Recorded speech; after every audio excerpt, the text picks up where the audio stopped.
When it comes to making high quality character action games, Platinum Games is often the go-to in that regard, especially when you look at their resume.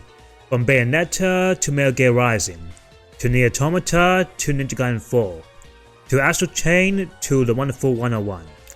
A lot of them having the fun, satisfying combat that's both easy to pick up and play, but tough to master, rivaling out of Capcom's Devil May Cry series. However, like any good company, Platinum isn't shy from a few stinkers.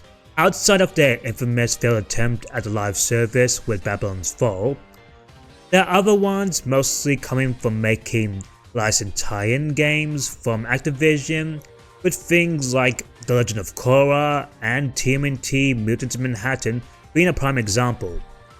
Though recently it's just been confirmed that they are making another TMNT game with The Last Ronin, so woohoo! However, those two games in particular suffered things from both either combat or design issues, as well as feeling cheap.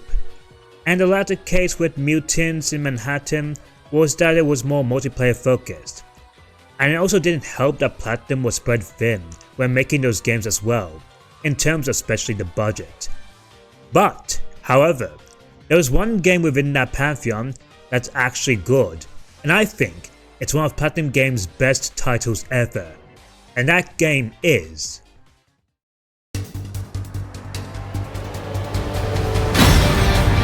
Transformers Devastation. Transformers Devastation was a breath of fresh air when it came out, and it was something that the TF fans definitely needed, after 2014's Rise of the Darkspark was a huge disappointment. Initially revealed at E3 2015, and serving as a tie-in to promote at the time the Combiner Wars brand, with this one being set place in the original Generation 1 continuity. Now, early reactions were mixed, with many ecstatic on seeing the iconic G1 brought back in its cool new style, while others felt it was more of a nostalgic cash grab, and they just wanted a proper third game from High Moon. Even if that studio wasn't in the best shape after with the Deadpool game. Also, random player essence comment here. However, that skepticism would change, with this being led by Kenji Saito out of Metal Gear Rising fame, alongside famed Transformer veterans working on both the writing and the soundtrack. Transformers Devastation will release on October 2015 for both PlayStation 3, 4, Xbox 360, One, as well as the PC. And while lifetime it sold around say 640,000 units, it did garner a strong 74 to 77 on Metacritic, which is a lot more than say both Korra and TMNT, with many praising for its visuals, its faithfulness to the source material, and the overall combat. While it also garnered some criticism for its short length, and like with other Transformers games, this was being published by Activision, and like with the last game, it sadly got delisted on the digital storefronts around 2 years of its initial release. And getting a physical copy, depending on where you live, can either be from rare to either expensive.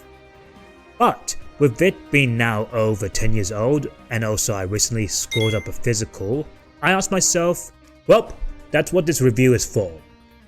Hey everyone, what up, Matt Kaiser here, and you better transform and roll out into my review of Transformers Devastation.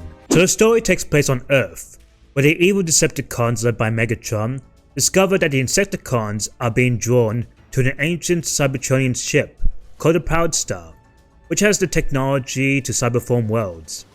In pursuit, the Autobots led by Optimus Prime aim to stop them, in the hopes of preventing Earth from being destroyed as well as its inhabitants. Along the way, however, they discover the truth about the Proud Star and how it contains the Ferrotaxis, which not only holds Cybertron's past but also its future, and ultimately they will have to make a decision for either Earth or either the preservation of their old world Cybertron.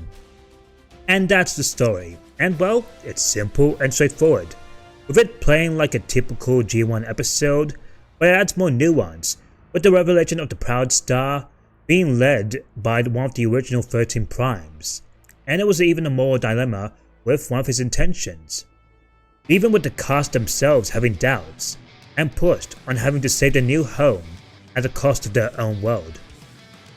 And while I wouldn't say it's award-winning compared to like say the Cybertron games, I found there was more than meets the eye with this story, especially when you compare it to other Platinum Works games where the stories were mostly miss than hits really. Though that's mainly helped by the fact that you have Andy Schmidt from IDW penning the story. The only complaint however is that they were teasing for a sequel, but ultimately that never happened, so there was no payoff. But as for both the characters, that being the Autobots and Decepticons, they are portrayed well, upon with their G1 counterparts with some strong banter, as well as personality and great interactions. But what really sells with this greatly would have to be is that majority of them were voiced by the original actors, which helps sells the authenticity and detail, with like having Lifetime Emmy Award winner Peter Cullen reprising his role as Optimus, as well as Frank Welker as both Megatron and Soundwave, and Dan Gilvezan as Bumblebee, and even Michael Bell as Sideswipe. Granted, not everyone returned, with some of them having passed away, and some probably didn't come to, well, other reasons, but the replacements for what we got for the rest of the cast were really spot on, like Scott White as Starscream, and Daryl Curio as Shockwave. You beat me, Master. Now, see if you can beat me!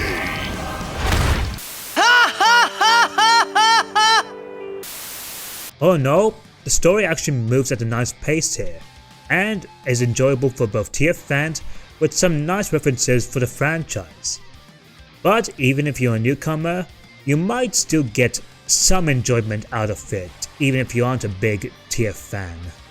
Now we get on to the graphics. I have to say, this really looks great for both a cross-gen game, especially for something that came out over 10 years ago.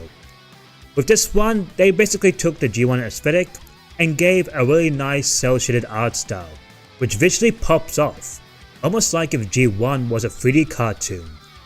Every character looks really great here, especially both the Autobots and Decepticons. The environments look decent, especially during both the daylight, sunset, and even rain. Now, given that this was more or less a budget title, there are a few cutscenes that look a bit cheap, and certain lack of textures for some characters, and even with some characters moving their mouths, look a little bit off. But overall, this game looks great. And as for performance, this game really runs well at a near perfect 60 FPS consistently. Outside of few instances here, but it's not enough to ruin the entire experience. Overall, Devastation is a really great looking game. Now we get on to the meat of the game. So Transformers Devastation plays similar to other Platinum Games works, with light and heavy attacks as well as being able to string them with various inputs, as well as both a jump, double jump, dodge, and a Bayonetta Witch time dodge. But that's where the similarity ends, as Devastation adds its own new mechanics, like vehicle attack, where after you finish a combo, you can transform and ram towards enemies, serving as either an additional finisher or combo extender, as well as you can switch between both melee and ranged weapons, though the latter does cost limited ammo and can only be refilled by blue energon cubes. Characters also have abilities with his yellow bar here, and has a cooldown that refills over time, and each one is unique, from Optimus using his trailer as a vehicle attack, to Bumblebee sliding under foes or over foes to do a back attack, Sideswipe to do a dash, Wheeljack grabbing a shield, and Grimlock grappling foes. Though, it wouldn't be a Transformers game without actually transforming, as you can shift into vehicle mode on the fly here, and it comes with being much more faster and easier to circle around, as well as also to use the weapons, and it comes with its own unique tech, that being Rush Attack, where you can charge towards foes and then transform to send them flying, and even take down their shields.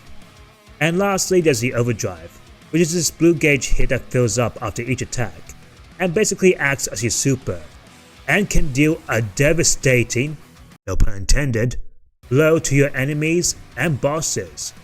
From Bumblebee throwing bombs, to Sideswipe shooting missiles, Grimlock breathing fire like it's full of Cybertron, and Optimus doing a one punch.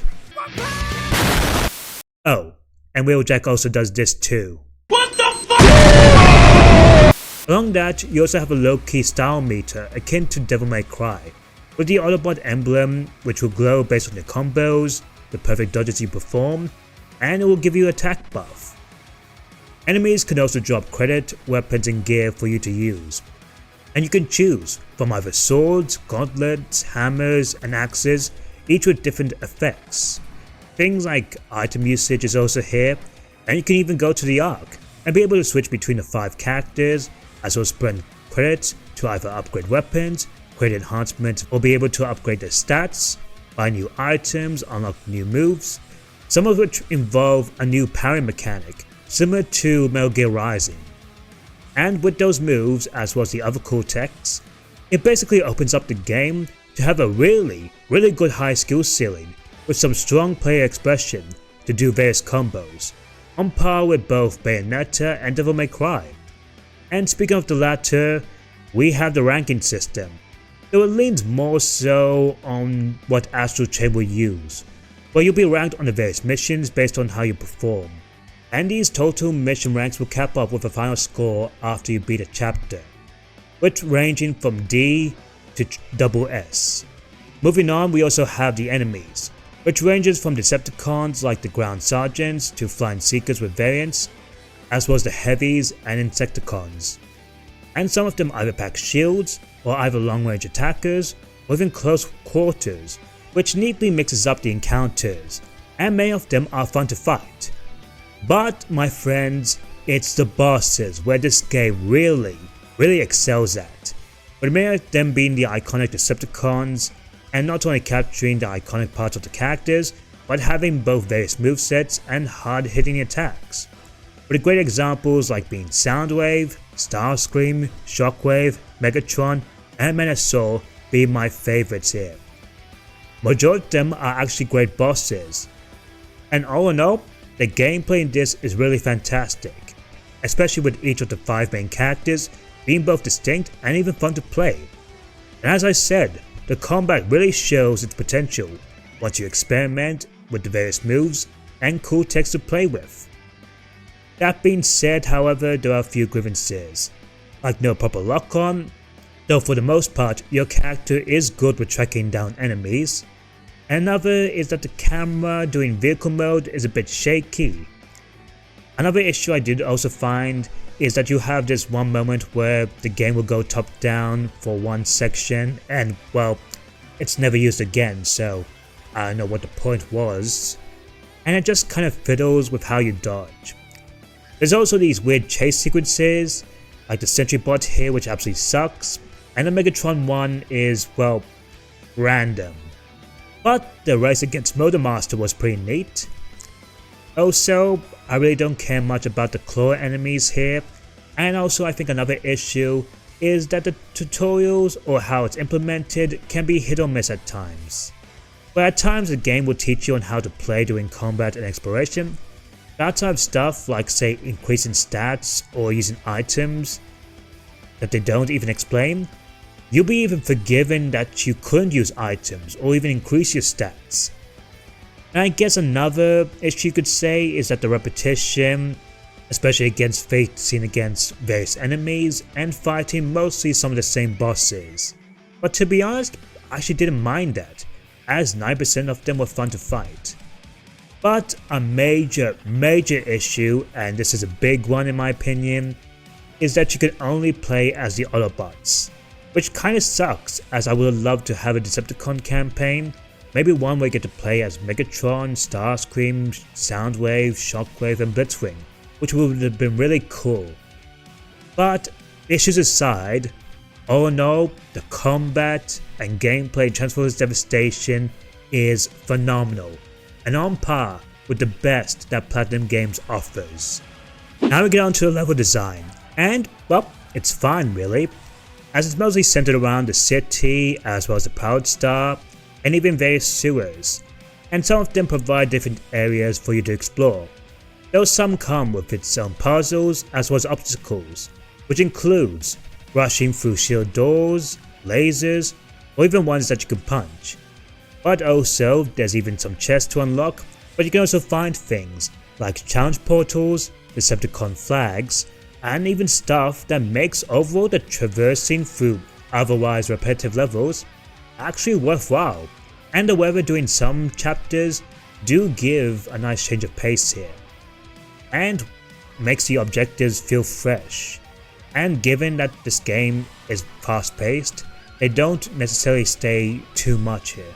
Then we get on to the soundtrack, and for all the praises I've given to this game, the music itself deserves the highest amount of flowers, with this one being composed by Satoshi Igarashi, who will later be the composer for Astral Chain, as well as Tetsuya Shibata from Devil May Cry 3 and 4, as well as Jun Kobo, and we also have the likes of both Vince DiCola, that did the score for the 1986 Transformers movie, and Kenny Meredith, and they each provide a score that is just music to my absolute ears, with lots of intense heavy rock and techno, depending on the missions and fights.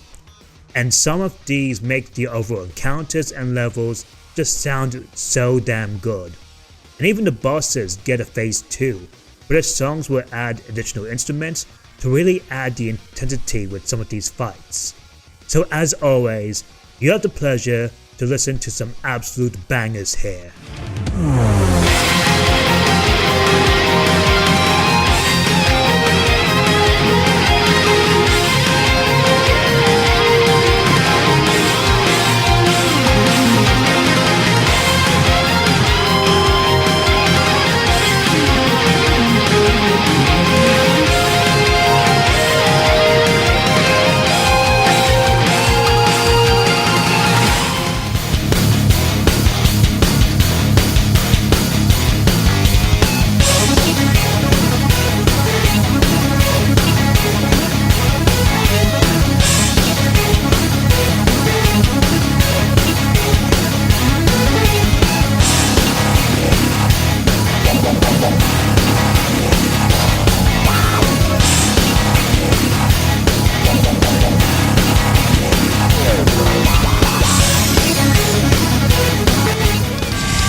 As for the content, Transformers Devastation offers a lot, allowing you to replay levels as any character you want, as well as extra difficulties that can not only increase the character's level stats, but also remix enemies with tougher foes in the later stages being introduced in the earlier chapters, and some of them even hit twice as hard.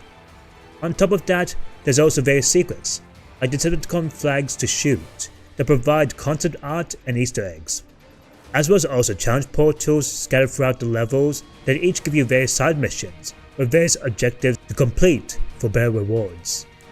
And challenge mode, where it allows you to go through various missions, whether it's facing against the Decepticons, bosses, or even Autobot bosses, which is awesome. There was also some pre-order DLC that was sadly delisted. The campaign itself takes around say 7 levels to complete, and a standard run can take you around 6 to 8 hours, which I know may be very short compared to some of their other works, but if you complete everything, it can at least last you around 22 hours. So with that, how is this game, and does it hold up? Bruh, what do you think? Of course it does! In fact, I think it's better than I even remembered. And I think it's really criminally underrated compared to other character action games. The visuals are superb, the story was simple but enjoyable, with some really great writing. The combat is really top tier, and the music, good lord, the music is just phenomenal. On top of not only being a love letter to both the series, especially G1, and something on par with both the two Cybertron games. It's actually really impressive, especially for a budget title, let alone a licensed game. And while there are a few blemishes here, it's still a fantastic game. But it just makes me sad, as like with both War and Fall of Cybertron, it too got delisted from storefronts. And while getting Xbox physicals are a little bit easier, even if they cost around like say $55 to $70, PlayStation copies are a lot more tougher and expensive. On top of that, I think it's a great game that I don't think got much appreciation, especially for action games, unless if you're a huge Transformers fan. And lastly, this one really hurt to say, this was the last Transformers game that was really good, as everything else afterwards just became licensed slop with a TF skin. And it was meant to be like a brand new big budget game, but well, you know how well that turned out. And I would have loved for this to be a sequel, or hell, since Platinum Games is now making a new TMT game, they should make a new Transformers game. But given the state of the brand and also Hasbro in general, I'm not holding my breath for that. So it's all tragic really, but overall, I think Transformers Devastation is fantastic. So it stands with 4.5 Optimus Primes out of 5, and is easily the best character action game that you can't play nowadays, unless you have some means. But if you do have like say a copy with you, or if you can find a way to play it, please do yourself a favor. Anyway, that will be it for me. Hope you guys enjoyed this review as a nice, trip down memory lane. And let me know down in the comments if you guys played this game yourself and what you think of it. Anyway, if you enjoyed this, don't forget to like, subscribe if you're someone new, and hit the notification icon if you want more reviews regarding the character action games like this from yours truly. But and also, hype up the video if you really love this. It actually helps out a lot, and I want to spread this game the love it deserves. Not only that, but you can also follow me on my various socials, especially in the description down below, and support me on Patreon if you like ad-free videos and extra goodies yourself. But with that said, special thanks to my patrons and Mad Kaiser, out.